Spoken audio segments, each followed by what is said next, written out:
Get moving and get your child involved in the process. Physical activity is a sure way of staying in shape and boosting your confidence.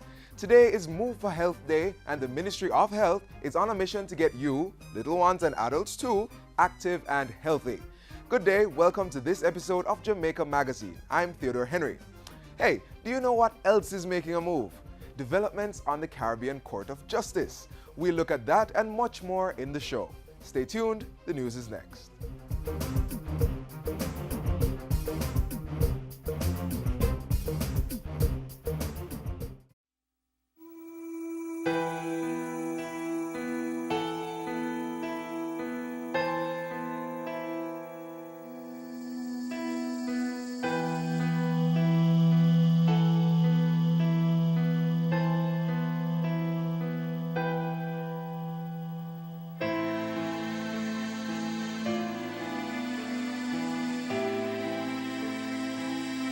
Is your silence worth the life of a child?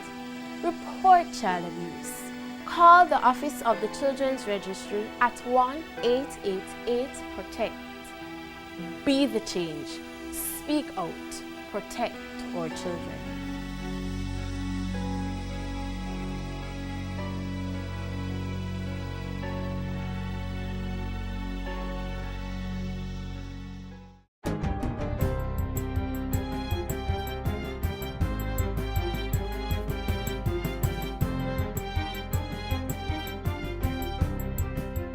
Good day, I'm Andrea Chisholm and this is your JIS News for Wednesday, May 13.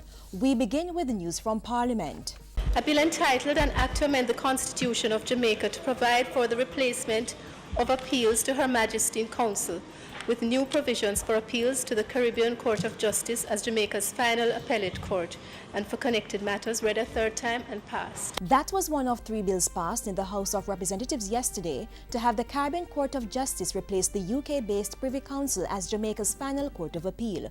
With a divide of 42 to 21, the Constitution Amendment Caribbean Court of Justice Bill got the required 2/3 majority as House Speaker Michael Peart exercised his right to vote. A 2/3 majority is necessary when amending entrenched provisions in the Constitution. The 2 accompanying bills which do not amend the Constitution were passed on a 41 to 21 divide. They are the Judicature Appellate Jurisdiction Amendment Act 2012 and the Caribbean Court of Justice Act 2012. All 3 pieces of legislation will now move to the Senate, where the Constitution Amendment Caribbean Court of Justice Bill will again require a 2/3 majority vote to be passed. The 2 accompanying bills need only be passed through a simple majority vote. Meanwhile, parliamentarians also voted in favor of entrenching local government in Jamaica's constitution during yesterday's sitting.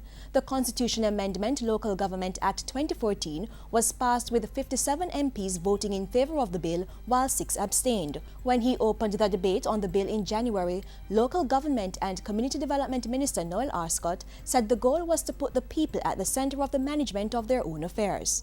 The changes proposed in this legislation are the best means of accommodating local government as an active, functional organ of development within the Constitution. Under the legislation, local authorities are being given the ability to perform regulatory functions to facilitate the management, improvement and development of resources of local communities. The bill also allows Parliament to make provision for local authorities to generate and spend their own revenue and to provide for the holding of local government elections. The legislation will now go before the Senate for its approval.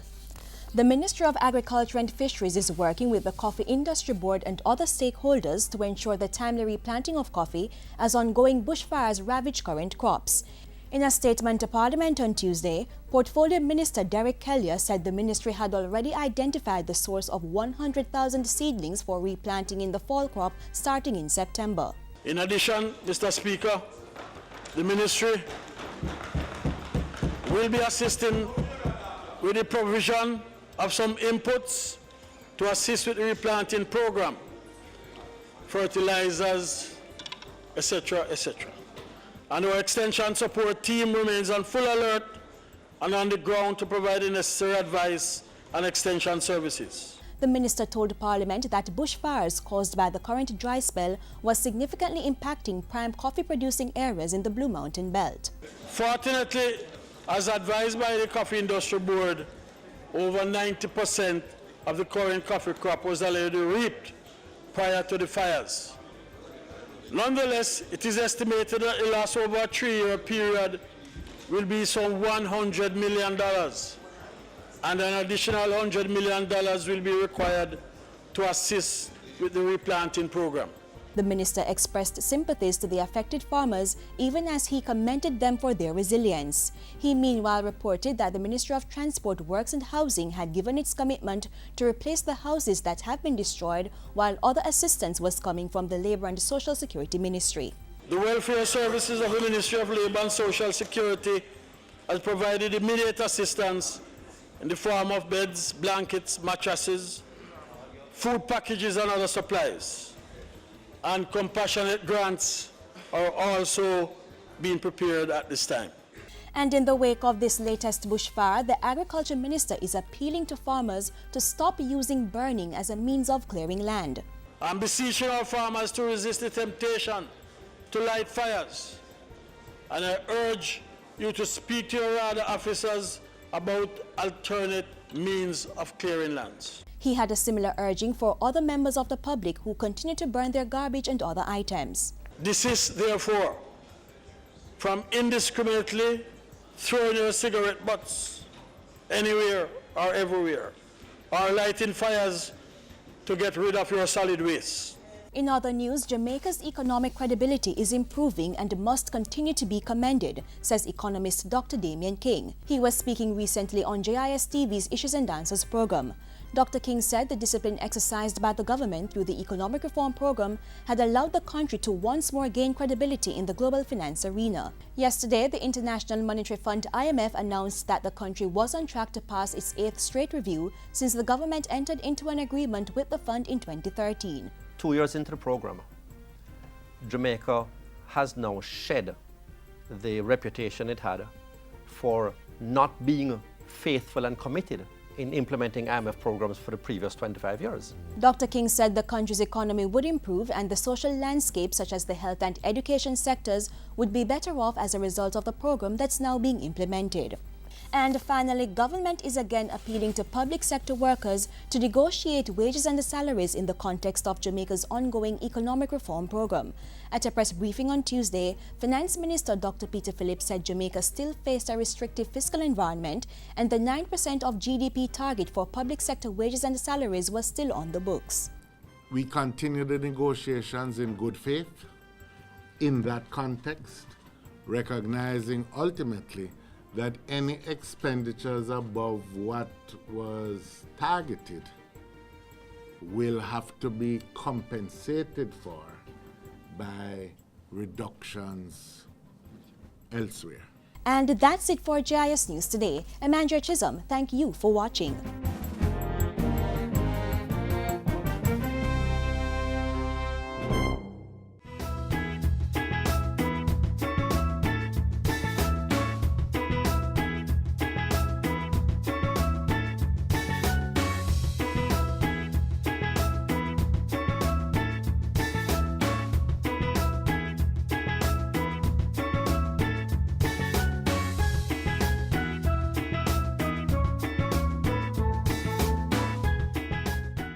It's our job to keep the roads them safe, and to take care of the youth them so we know them safe, yeah. Obey the road code.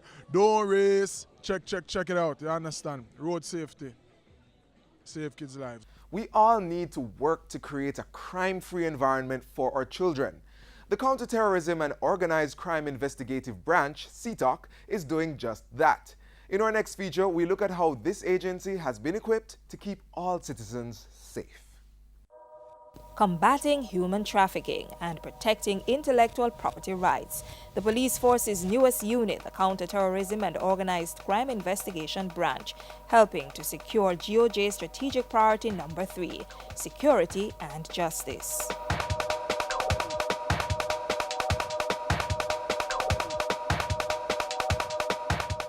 The Counterterrorism and Organized Crime Investigation Branch, CTOC, was formed earlier this year, and 35-year veteran of the Jamaica Constabulary Force, Assistant Commissioner of Police Devon Watkis, was put in charge of the new branch.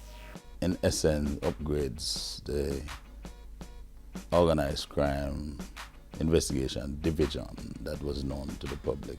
We also have CTOC Special Ops and Special Projects, which really is a flying squad retaining all the functions that it had before.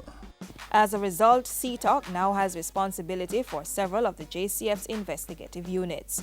They include those responsible for counterterrorism as well as anti-gang and transnational crimes. So you may see Jamaicans having a network stretching from South Africa to Jamaica. So we have that responsibility. CTOC also incorporates the work of the units responsible for forensic and cyber crimes, stolen motor vehicle and major robberies, financial and fraudulent crimes. We are responsible for the technological side of the investigation. We focus on serious fraud investigations. Intelligence and covert evidence gathering, anti-trafficking in persons, and intellectual property are also now under the umbrella of CTOC.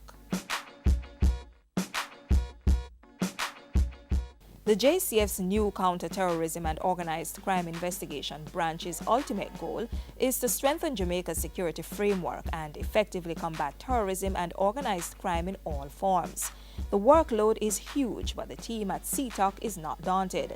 They operate from a covert location with their reach extending from Morant to Negril Point. To guide its operations, the investigative branch has crafted a plan of objectives for the 2015-2016 financial year. In the meantime, CTOC's existence is expected to bring out savings for taxpayers, as the merger now allows for different groups to share resources and tactical skills in a more direct process.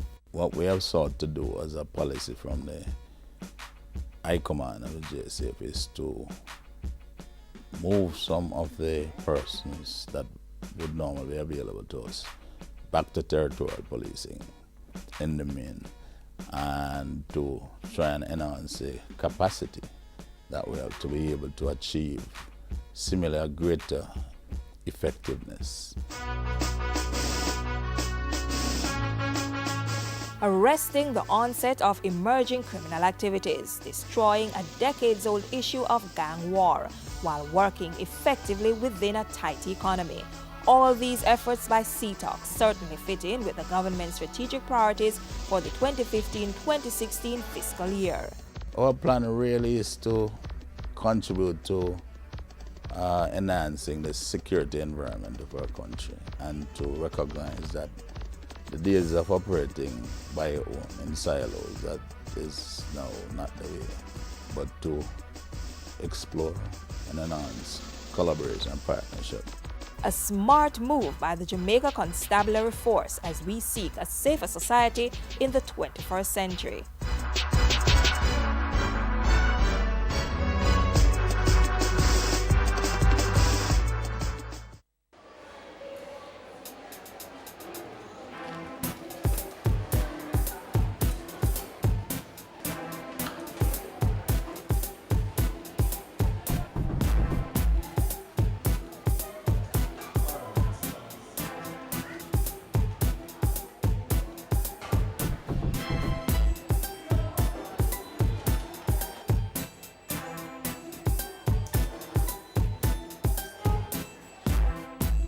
Parents, take your place. Talk to your child about sex. Your children are certainly learning about the Caribbean Court of Justice in their classrooms. Have they shared the information with you? What do you remember? Well, brush up on your CCJ facts in a 3-part feature starting today. For many years, there has been much talk of doing away with the United Kingdom-based Privy Council and replacing it with the Caribbean Court of Justice, CCJ. Now, there are both final courts of appeal that retry civil and criminal cases if the original ruling is not thought to be satisfactory. But the CCJ, formed and operated by Caribbean people, would allow for a sense of regional independence. Not only that, its close proximity would make access to a fair trial much easier. In 2001, talks turned to action, and the CCJ was established. There's lots more to learn. Let's get the facts.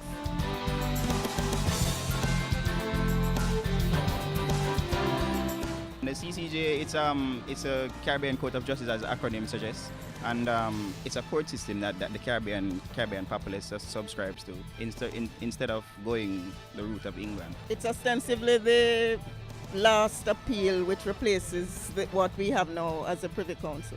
The Caribbean Court of Justice is a court that was set up to replace our Privy Council. What I've heard about the Caribbean Court of Justice is that they deals with the justice of the Caribbean at whole, and also Jamaica is a part of that band, that organization. To understand the CCJ, one must first understand the group of people that it serves, the Caribbean community. CARICOM, as it's also called, is an organization of 15 Caribbean nations whose members come together to promote economic integration and cooperation, ensure that the benefits of integration are equitably shared, and coordinate foreign policy. The founding document of CARICOM, the Treaty of Chaguaramas, was signed in 1973 by the so-called Big Four states, Jamaica, Barbados, Guyana, and Trinidad and Tobago. This treaty was later revised to not only establish CARICOM, but also include the CARICOM Single Market and Economy, CSME, which calls for the free movement of goods, services, people, and capital throughout the region.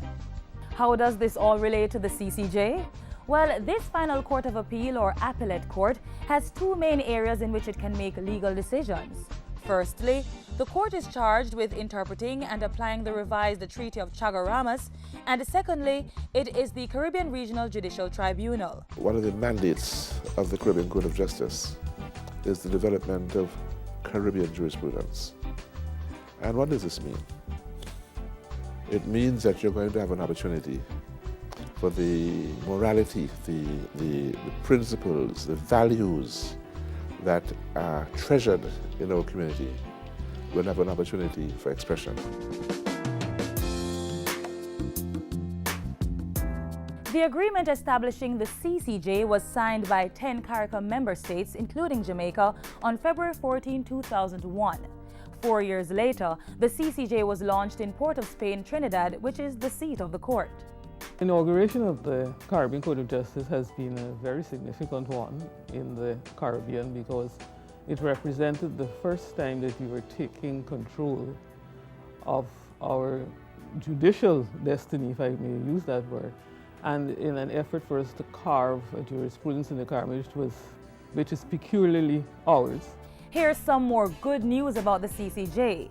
It is free of political affiliation, and so final rulings have no prejudice. The court also acts as a guarantor for the rights of nationals laid out in the revised treaty and ensures the sustainable development of the region in the international arena. Currently, however, only Barbados, Guyana, and Belize send their final appeals to the court. For more information on the role of the CCJ, visit their website, CaribbeanCourtofJustice.org. The CCJ, your people, your region, your court. Thanks for watching Get the Facts.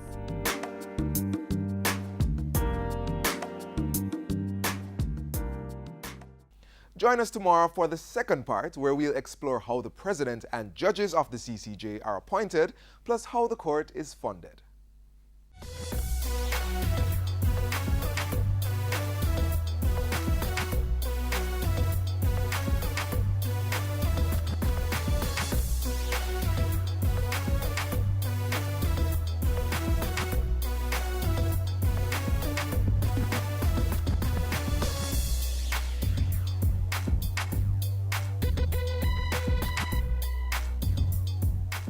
Consistent and reasonable boundaries will help to instill discipline in children.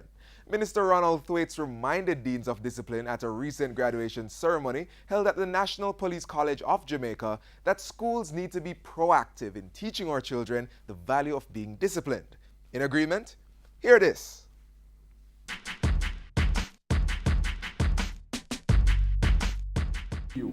I believe that the sooner we identify disciplinary problems, antisocial tendencies, as well as physical or mental, emotional challenges among our young people, the easier it is for us to apply therapy to them. The more likely it is that the therapy is going to be both economical and effective.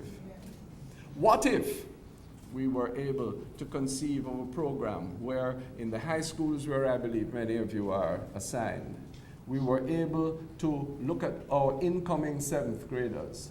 And before we even start the curriculum, we put them through an orientation which emphasized discipline, which emphasized the values of the school, which without coercion, but with resolute fixity of purpose, came to understand who they are, what are the deficits that they face in their own lives that need remediation, and what are the particular characteristics of the individual, not the herd, the individual that may need to be confronted. This has to be done within the crucible of the school. Why? It has to be done there because we are fortunate in Jamaica. There is a place in school for every child, from early childhood right to the end of the secondary school. Many other societies do not have that. And because of the breakdown of many other institutions in the family, some may join church, some may have a mother and father at home, some may join a sports club, but everybody does go to school. And therefore the school, hard though it is on deans of discipline, principals, teachers, and all the others, yes, has to bear a particular responsibility, nay burden, in order to ensure that that period in school is the most formative period for socialization, re-socialization. It is the only opportunity we have. It is the most expensive opportunity. It is a pearl of great price that must not be thrown away.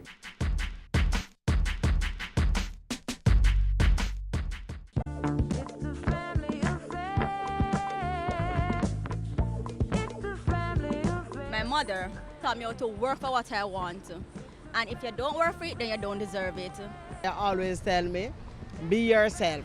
Don't try to be like others. They help me through tough times, good time, bad time, they're always there for me. Once the family is good, teach the children the right things, then them can grow up on the right.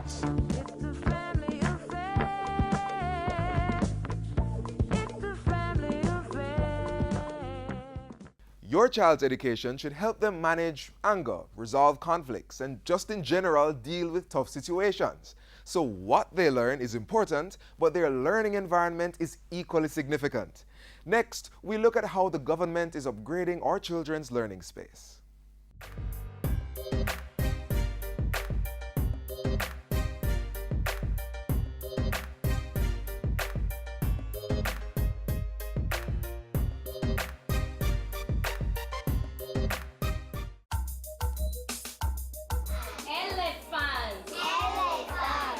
This is exactly what children should be doing, but not so long ago, these youngsters had little to smile about because the resources they needed for a productive school day were not in place.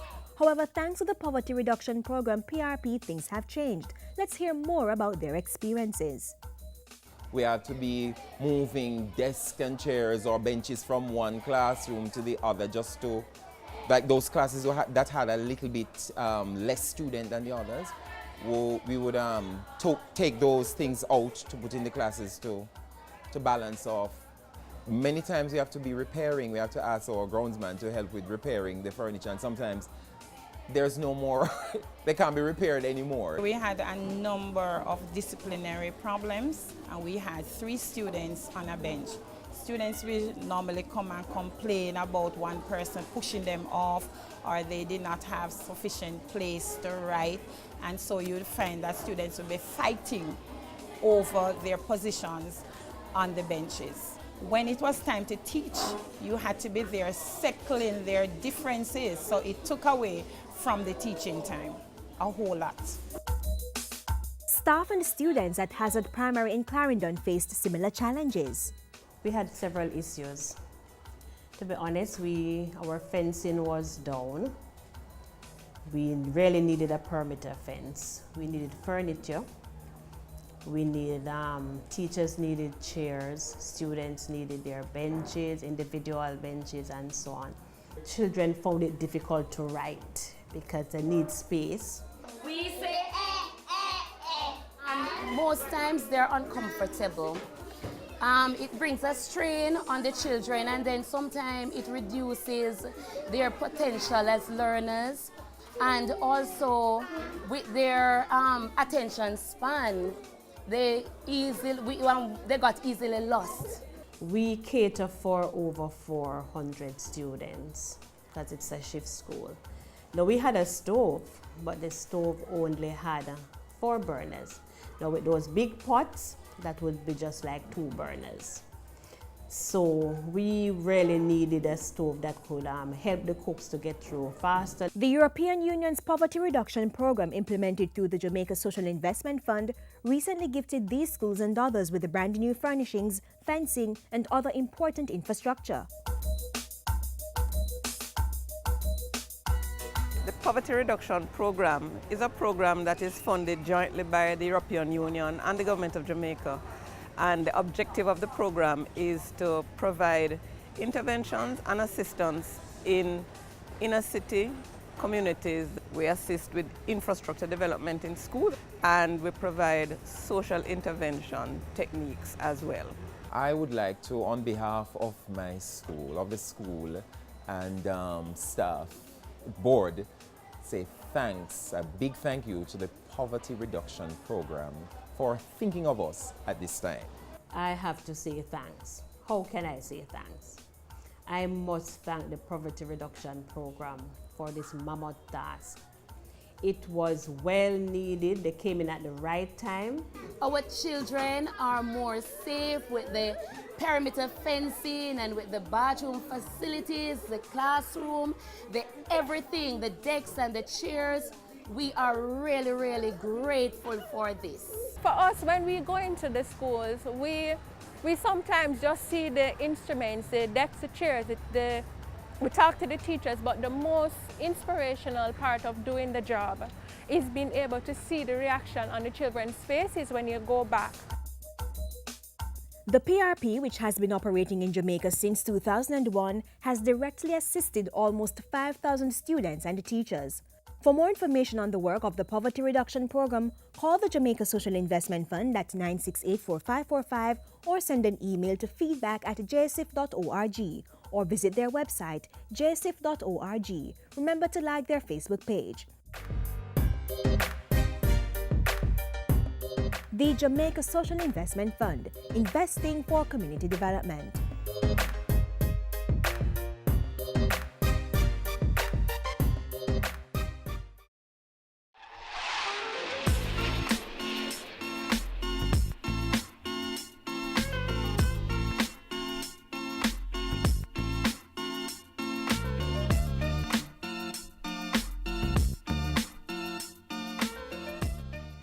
Remember, May is Child's Month, and we should do everything to live up to our responsibility of keeping our children safe and secure.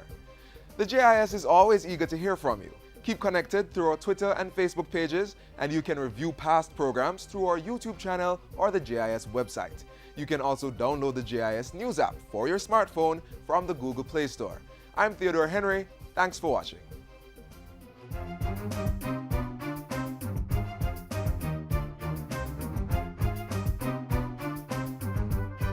This has been a production of the Jamaica Information Service, the voice of Jamaica.